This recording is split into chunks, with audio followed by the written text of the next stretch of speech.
Break और अब बात करते हैं उस जंग की जो कि मशरिक़ वस्ता पर गल्फ पर और ईरान पर ऐसा लग रहा है कि मुसल्लत की जा रही है और मुज़ाकरात इस हवाले से ज़रूर हो रहे हैं। पैगामात का सिलसिला ज़रूर जारी है। एक जानिब से दूसरी जानिब डिमांड्स भी सामने रखी जा रही हैं और एक और दिन और एक और धमकी भी डोनाल्ड ट्रंप की सामने आ गई है। एक बार फिर से उन्होंने कहा है कि मुज़ाकरात अगर जल्दी कामयाब ना हुए या ईरान ने नहीं माने तो वो ईरान की जो एनर्जी फैसिलिटीज़ हैं उनको तबाह बर्बाद कर देंगी। ये वो धमकियां हैं जो वो कई दिनों से दे रहे हैं, लेकिन ऐसा करने की वो जुर्रत नहीं कर पा रहे हैं। काफ़ी हद तक नुकसान हुआ है।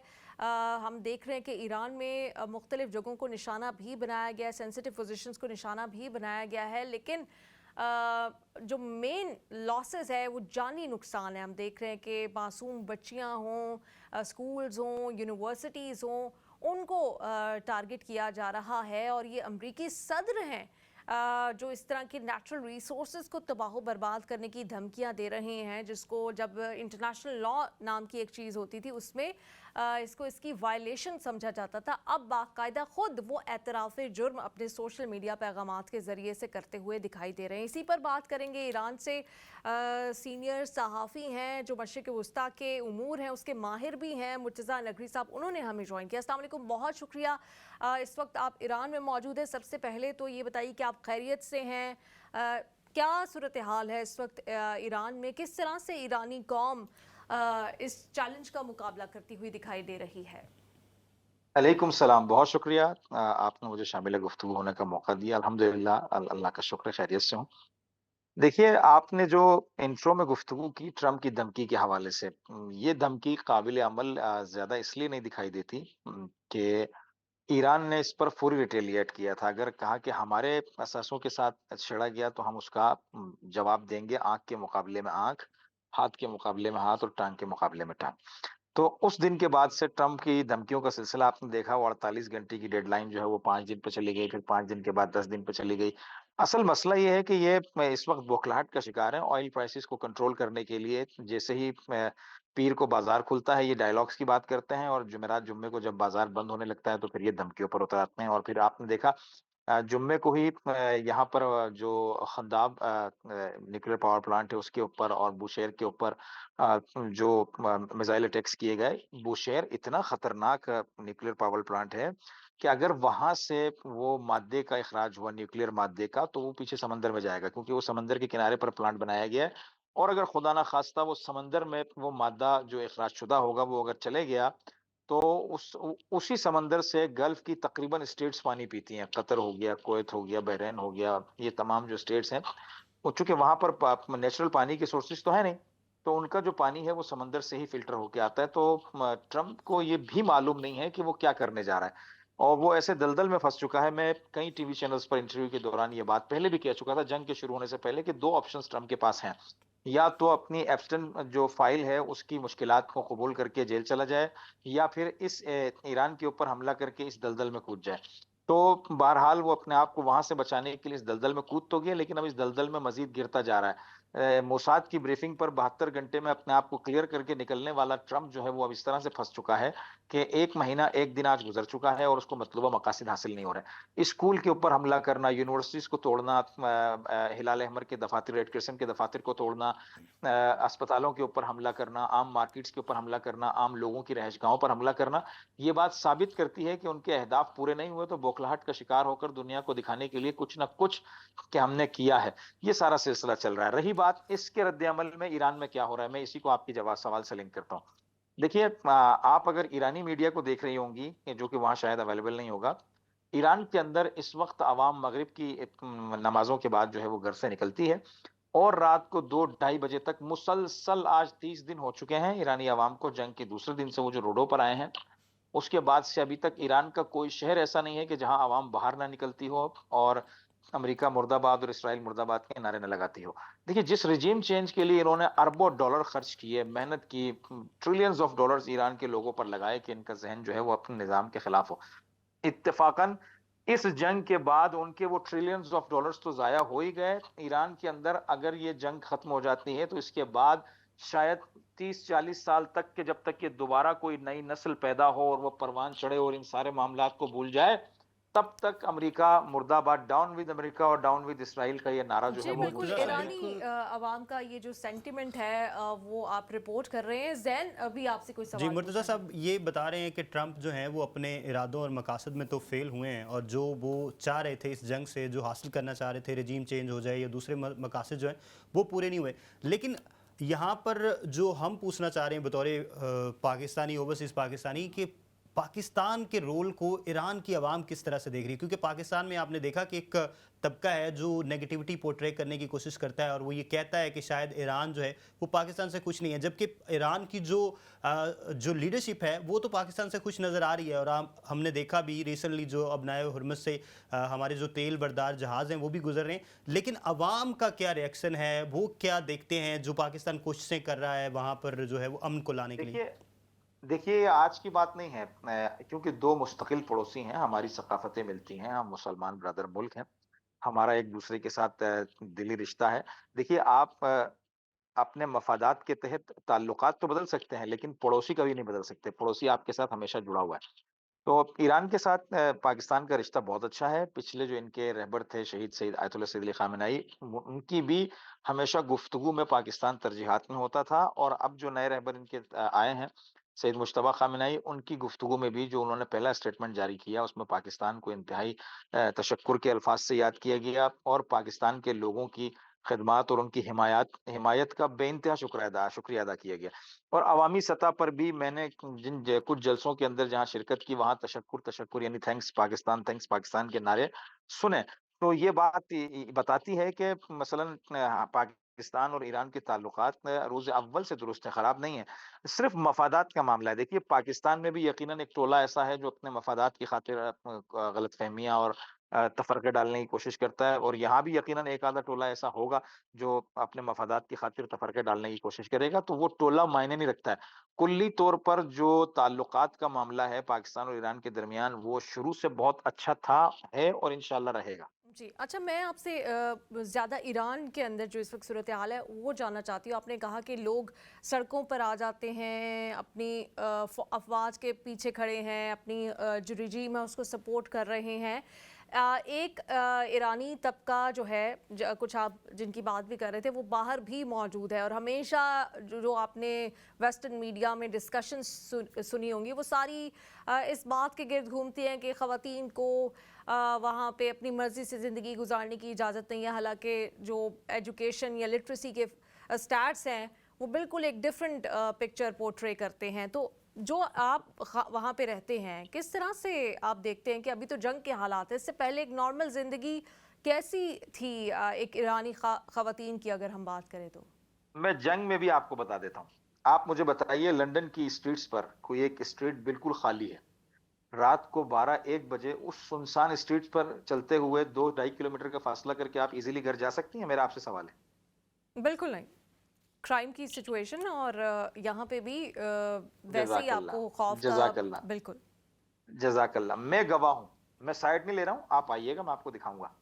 यहाँ पर रात को 2-2 ढाई-ढाई बजे ख़वातीन अकेली स्ट्रीट्स पर चलती हुई अपने घर जाती हैं। कोई इश्यू नहीं होता। बाज़ारों के अंदर अगर 100 लोग होंगे तो 100 में से आपको 85 लेडीज़ मिलेंगी, 15 मर्द मिलेंगे। दुकानों पर जो सेलर्स हैं, उनमें आपको 90% ख़वातीन मिलेंगी, 10% जो है ना वो मर्द दुकानदार मिलेंगे। ऑफिसेज़ के अंदर काम करने वाली तकरीबन कोई 70% ख़वातीन हैं, 30% आपको मर्द हज़रात मिलेंगे। यहाँ पर गाड़ियों से लेकर हर चीज़ में जितना मर्द का शेयर है, उतना ही ख़वातीन का शेयर है। शायद मर्द तो बाइक भी चला लेता है, लेकिन यहाँ पर तमाम ख़वातीन गाड़ियों के अलावा सफ़र ही दुनिया में मैं आपको बताऊँ, ईरान वो वाहिद मुल्क है जहाँ पब्लिक ट्रांसपोर्ट में 5% लोग सफ़र करते हैं, 95% अपनी गाड़ियों में करते हैं। तो ख़वातीन के पास जितनी गाड़ियाँ ईरान में हैं, शायद पूरी दुनिया में लेडीज़ के पास इतनी गाड़ियाँ नहीं होंगी। अच्छा, आज़ादी की मैं आपको आपने खुद एक जुमला तो खुद अपने मुँह से कहा कि लिटरेसी रेट के हवाले से ईरान का शुमार दुनिया के मुहज़्ज़िब तरीन ममालिक में होता है, ख़वातीन के लिटरेसी रेट के हवाले से। न्यूक्लियर का जो सेक्टर है, जो साइंटिस्ट हज़रात हैं, उनके अंदर ख़वातीन शामिल हैं। इंजीनियरिंग के शोबे में बहुत ज़्यादा ख़वातीन शामिल हैं, डॉक्टर्स बहुत ज़्यादा ख़वातीन हैं। तालीम के एजुकेशन के शोबे के अंदर टीचर्स ख़वातीन की तादाद मर्दों से ज़्यादा है। अच्छा, बाज़ार में जो खुद काम करने वाली ख़वातीन हैं, जो इंडिपेंडेंट ख़वातीन हैं, आप आके यहाँ देखिए, उनकी एक बड़ी तादाद है जो खुद अपना कारोबार चलाती हैं, दुकानें चलाती हैं, फैक्ट्रीज़ चलाती हैं और होटल्स चलाती हैं, रेस्टोरेंट्स चलाती हैं, शॉप्स चलाती हैं। तो आप किस किस्म की आज़ादी की बात कर रही हैं? अगर वो जो बाहर मौजूद लोग हैं, हुँ। उनकी निगाह में नहीं, आज़ादी ये नहीं, है कि मैं तो एक सवाल जो यहाँ पे नहीं, अक्सर मैं उठाया वही जाता है वही उसकी वही बात करिए, क्योंकि हम तो ये उन्हीं देख रहे की हैं कि अगर ये डोनाल्ड ट्रंप ईरान की खातून को आज़ाद कराने गए थे तो हुँ। 168 मिनाब स्कूल की जो छोटी-छोटी मासूम बच्चियां थी उनका कत्लेआम ना किया जाता, जो कि अब जी, काफ़ी जी। सोर्सेज से ये एस्टैब्लिश हो चुका है कि वहाँ पे अमरीकी मिसाइल ही गिरे हैं और जो यूनिवर्सिटीज़ को वो टारगेट कर रहे हैं वो ये ना कर रहे होते। स्कूल को टारगेट्स करना, यूनिवर्सिटीज़ को टारगेट अच्छा मीनाब के अलावा भी मुझे बताइए जो लोकल रेज़िडेंशियल बिल्डिंग्स जब आप उन पे अटैक करेंगी तो वहाँ क्या बच्चे नहीं गुज़रेंगे दुनिया हुँ। से? चलिए आप मान लीजिए कि वो जो 22-25 साल, 28 साल, 40 साल का आदमी है वो आपका दुश्मन है, क्योंकि उसकी थॉट पुख्ता हो गई है। हो सकता है वो आपसे मुखालफत रखता हो। लेकिन वो जो 2 महीने का बच्चा है या जो 6 महीने का बच्चा है या जो 1 साल का बच्चा है, उसकी क्या दुश्मनी है? तो ये जो बच्चे मारने की पॉलिसी है, ये इसराइल से शुरू हुई है।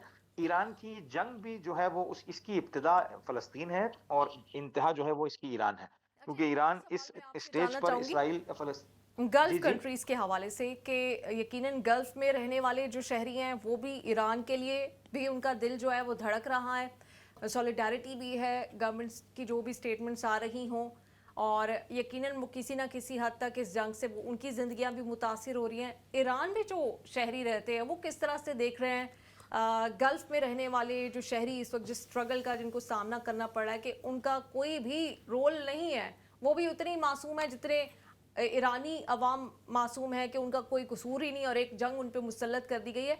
उनका क्या सेंटिमेंट है इस हवाले से?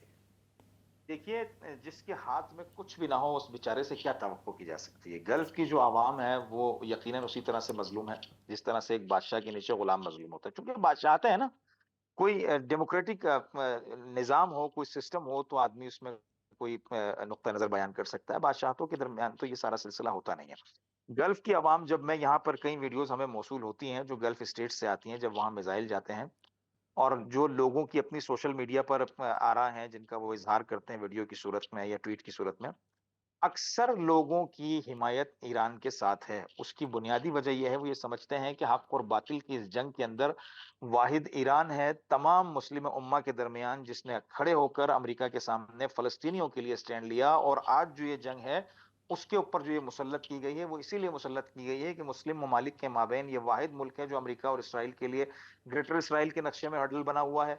इसलिए ईरान को किसी न किसी तरीके से कमज़ोर किया जाए, पसपा किया जाए, हज़फ किया जाए। इन्होंने तमाम 47 साल में तमाम हरबे आज़मा लिए। जो ईरान का जो निज़ाम है, रेजिम का लफ्ज़ देखें आप भी इस्तेमाल कर रही हैं, ये गलत है। रेजिम का माना ये होता है कि लोगों के अरमान या लोगों की आरा के मुखालिफ कोई आकर मुसल्लत हो गया हो। जबकि यहाँ पर हर 4 साल में इलेक्शन होते हैं और उसके ज़रिए लेजिटिमेट गवर्नमेंट आती है और अभी भी लोगों का रोडों पर निकलना इस बात की दलील है कि हम अपने सिस्टम की हिमायत में हैं। तो ये सारी चीज़ें आपके सामने हैं, वो तो सही। वो उनका कोई किरदार नहीं सिस्टम है। की तो अब ये जो बात अरब मीडिया जहाँ और तक आप कह रहे हैं बिल्कुल सही है। आप वहाँ पर मौजूद हैं और आप डिफरेंट अंदाज से चीज़ों को देख रहे हैं। यहाँ पर मौजूद हम लोग शायद डिफरेंट अंदाज से देख रहे हो। लेकिन सवाल ये कि अमरीकी जो ओहदेदारान हैं उनके कुछ बयानात सुने या फिर जो अमरीकी अवाम का जो रद्दमल है इस जंग को लेकर वो देखें तो लगता ये है कि अमेरिका ज़्यादा देर इस जंग में खुद को जो है वो धकेलना नहीं चाहता। लेकिन आप क्या समझते हैं अगर ये प्रोलॉन्ग होती है तो अवामी रिएक्शन क्या होगा? क्योंकि अभी तो शायद इनिशियल स्टेज है और रिएक्शन उस तरह से अवाम की तरफ से आ नहीं रहा। तो जब लंबी जंग होती है तो सिचुएशंस डिफरेंट हो जाती हैं। तो आपका क्या ख्याल है अगर प्रोलॉन्ग होती है जंग तो ईरानी अवाम का क्या रद्द-ए-अमल होगा? देखिए, फिलहाल तो ईरानी अवाम से ज़्यादा पूरी दुनिया की अवाम के रद्द-ए-अमल को देखने की ज़रूरत है ना। अभी जिन ममालिक के पास 40-50 दिनों का ऑयल स्टॉक है, गैस का स्टॉक है, वो तो अपना काम कर रहे हैं।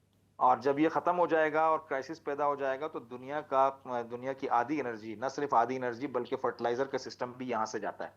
तो 35% फर्टिलाइजर पूरी दुनिया को यहाँ से सप्लाई होता है। जब खेती-बाड़ी नहीं होगी, 35% क्राइसिस दुनिया में खाने-पीने के हवाले से पैदा होगा, ऑयल क्राइसिस पैदा होगा, गैस क्राइसिस पैदा होगा, तो सिर्फ ईरान नहीं पूरी दुनिया वावेला करेगी। इसलिए मैं आपसे ये अर्ज़ कर रहा था, ट्रंप की जो वो धमकी है उसे इस आईने में देखिए। ईरान ने ट्रंप की धमकी का जवाब दिया था, अगर हम अमन में नहीं तो फिर कोई भी नहीं। अगर तुम हमारे इंफ्रास्ट्रक्चर को उड़ाओगे तो हम हैफा से लेकर कतर तक जितनी भी इंस्टॉलमेंट्स है सबको उड़ा देंगे, फिर पूरी दुनिया भुगते बैठकर इसका नतीजा कई सालों तक। ईरानी अवाम की जहाँ तक बात है, देखिए ईरान की हिस्ट्री को समझने की ज़रूरत है। यूरोप का महज़िब मुआशरा, मैं परेशान हूँ जिसे ये दावा है कि हम दुनिया को तहज़ीब सिखाते हैं, क्यों आवाज़ नहीं उठाता? यूक्रेन के ऊपर जब रशिया ने अटैक किया तो यूरोप के अंदर क़यामत बर्पा हो गई, यूरोप की हुकूमतों ने वावेला किया। अवाम के तो क्या कहने, अवाम वाक़ईन एक अवाम बहुत अच्छी है यूरोप के अंदर, हर ऐसे इश्यू के ऊपर अपनी आवाज़ बुलंद करती है। यूरोपीय हुकूमतों ने तमाशा खड़ा किया एक रशियन हुकूमत के खिलाफ, लेकिन मैं परेशान हूँ जब अमेरिका ने इसराइल के ऊपर हमला किया तो खुद अपने मुंह से कह रहे हैं कि ये जंग जो है वो नाइंसाफी पर मबनी है, गैर अखलाकी और गैर कानूनी है। जब मुज़ाकरात में ईरान बहुत सारी चीजें एक्सेप्ट कर रहा था तो उसके ऊपर हमला क्यों किया गया? तो अब आता हूं मैं ईरान के सवाल की तरफ। वो ईरान देखें, 8 साल जब सद्दाम के साथ जंग हुई ईरानी इस निजाम की, तो 8 साल में 3 लाख से ज्यादा ईरानी लोगों ने शहादतें दी और ईरान ने अपने आप को मुख्तलिफ क्राइसिस में संभाला। तो इस कौम को इसका तजर्बा है। दूसरी अगर कोई कौम होती तो शायद मैं उसके बारे में कोई प्रेडिक्शन नहीं कर पाता, लेकिन ईरानी अवाम को 47 साल से इस बात का तजर्बा है और वो इस एक इससे खतरनाक मरहले को इससे पहले गुजार चुके हैं, जो तकरीबन 8 साल तक सद्दाम के साथ जंग रही। और अभी तो ईरान के पास बहरहाल डेटरेंस पावर मिसाइल की सूरत में, ड्रोन्स की सूरत में मौजूद है। उस जमाने में तो ईरान ने कलाशनकोव और छोटे छोटे जो आरपीजीज और एसएमजीज होती हैं उनसे जंग लड़ी है। तो आप अंदाजा लगाइए कि वो कौम जो छोटे छोटे हथियारों से जंगी जहाजों के मुकाबले में खड़े होकर इराक को अपनी 1 इंच खाक न दी हो, जिस कौम ने, आप तस्वुर करते हैं वो कौम आज अमेरिका बिल्कुल को आपने सही तबसरा किया कि ईरानी अवाम से ज़्यादा तो बाकी दुनिया के जो इस वक्त अवाम है वो मुतासर उनका होंगे इस जंग से। रिएक्शन, क्योंकि वो नहीं बर्दाश्त कर पा रही है जो फ्यूल प्राइसेस में इजाफा हो रहा है। ईरानी अवाम तो ये हालत जंग में उनको रखा ही गया है काफ़ी सालों से, चाहे माशी जंग हो या दीगर सैंक्शंस उन पर लगाए गए। बहुत शुक्रिया आपने हमें ज्वाइन किया। उम्मीद करते हैं कि आप सब वहाँ पे खैरियत से हों। और मुज़ाकरात की जहाँ तक बात है ज़ैन, चाहे ईरानी जो हैं वो इस जंग को सह सकते हैं, लेकिन फिर भी होनी नहीं चाहिए। बिल्कुल ये नहीं, जो ये जानी कोई नुकसान और ये जो बिल्कुल सही हर है। दूसरे तीसरे दिन, मतलब 6 महीने पहले आप गए हैं और आपने वहाँ पे कुछ तबाही बर्बादी आप लेकर आए और आपने कहा कि जी ख़त्म होगी वहाँ की न्यूक्लियर फैसिलिटी। उसके बाद 6, 8, 9 महीने बाद दोबारा आपको ख्याल आया, अब दोबारा आप वही ख़त्म करने गए हैं जो आप पहले ख़त्म कर चुके हैं।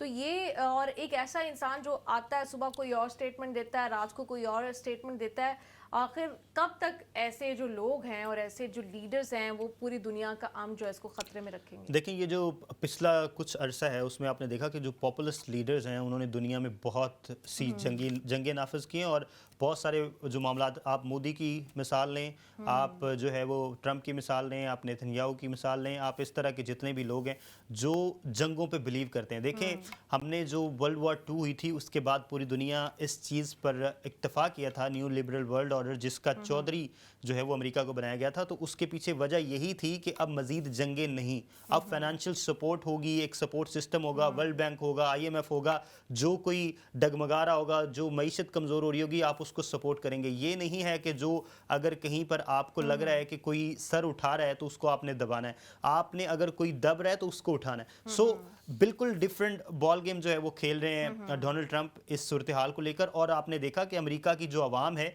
उन्होंने भी बाकायदा तौर पर ये कहना शुरू कर दिया है कि ये कोई मोनार्की नहीं है, ये कोई किंग्समैन गेम नहीं हो रही, आप कोई बादशाह नहीं है कि आप अपनी मर्जी के फैसले करें।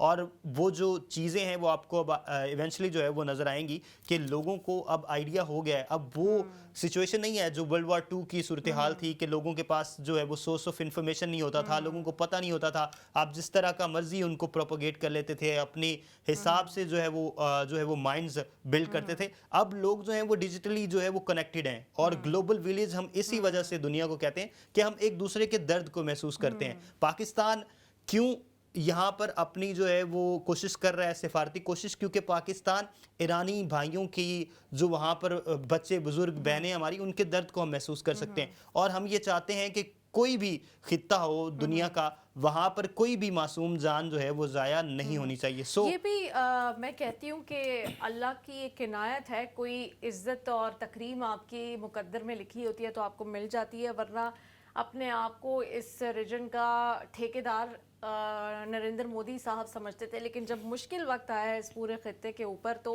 पाकिस्तान जो है वो इस वक्त लीड करता हुआ दिखाई दे रहा है और अमन की कोशिशें करता दिखाई दे रहा है। बहुत शुक्रिया जैन, आपने हमें ज्वाइन किया। और इससे ये बात भी इस्टेब्लिश होती है कि पैसों से और बड़ी बड़ी मईशतों से अमन नहीं आता, बल्कि एक कोई ऐसा लीडर चाहिए होता है जिसके पास ये विल हो कि मुश्किल और क्राइसिस की सिचुएशन में वो आगे आके तमाम तर मामलात को संभालना चाहता और सुलझाना चाहता, जो कि इस वक्त पाकिस्तान कर रहा है। इसी के साथ शो का वक्त बिल्कुल ख़त्म हो चुका है। हमें दीजिए इजाज़त। अल्लाह हाफ़िज़।